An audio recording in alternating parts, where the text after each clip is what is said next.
Assalamualaikum. Nama, Siti Aliyah. Jurusan, Pendidikan, Agama Islam, Stay Hubulwatan Duri.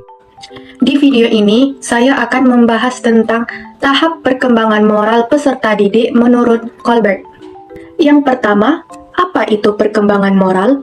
Perkembangan moral adalah proses di mana orang mengembangkan perbedaan antara benar dan salah, moralitas, dan terlibat dalam penalaran di antara keduanya, penalaran moral.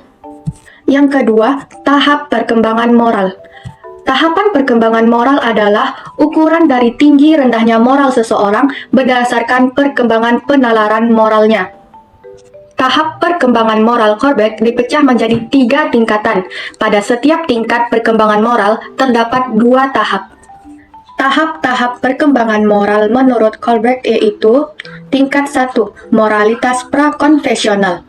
Moralitas prakonfesional adalah periode paling awal perkembangan moral.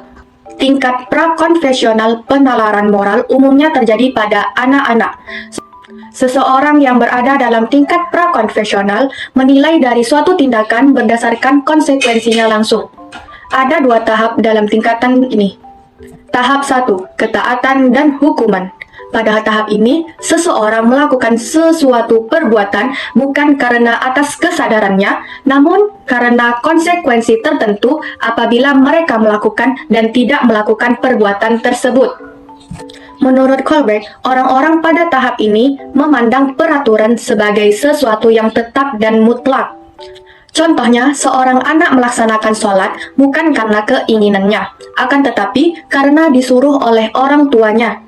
Jika anak tersebut tidak melaksanakan sholat, maka ia akan dihukum. Oleh karena itu, untuk menghindari hukuman tersebut, anak melaksanakan sholat.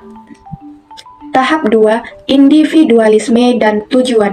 Tahap ini menempati posisi apa untungnya buat saya? Perilaku yang benar didefinisikan dengan apa yang diminatinya. Penalaran tahap 2 kurang menunjukkan perhatian pada kebutuhan orang lain, hanya sampai tahap bila kebutuhan itu juga berpengaruh terhadap dirinya sendiri. Seperti, kamu garuk punggungku dan akan kugaruk juga punggungmu. Tingkat 2, moralitas konfesional.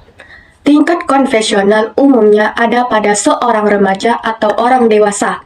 Seseorang di tahapan ini menilai moralitas dari suatu tindakan dengan membandingkannya dengan pandangan dan harapan masyarakat.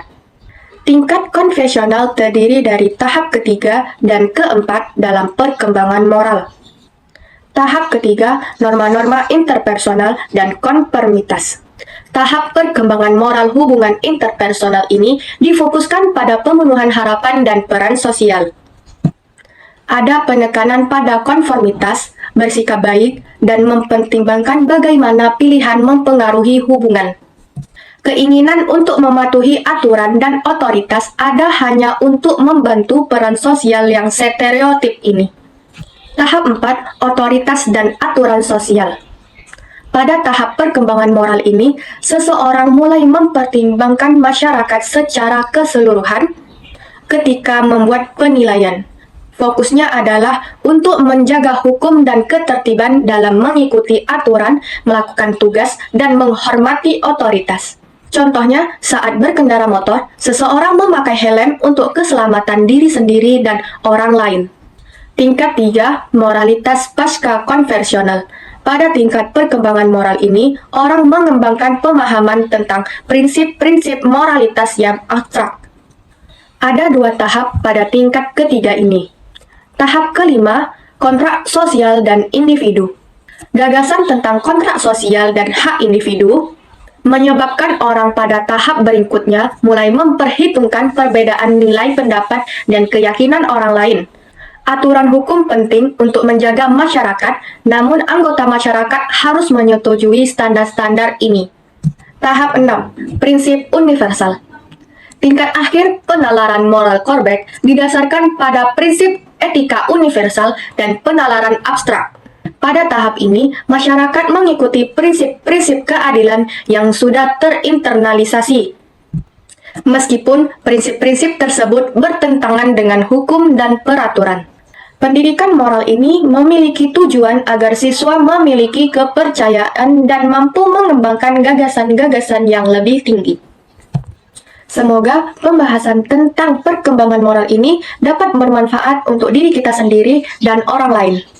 Terima kasih telah menonton video ini, dan mohon maaf apabila ada kesalahan. Akhir kata, Assalamualaikum warahmatullahi wabarakatuh.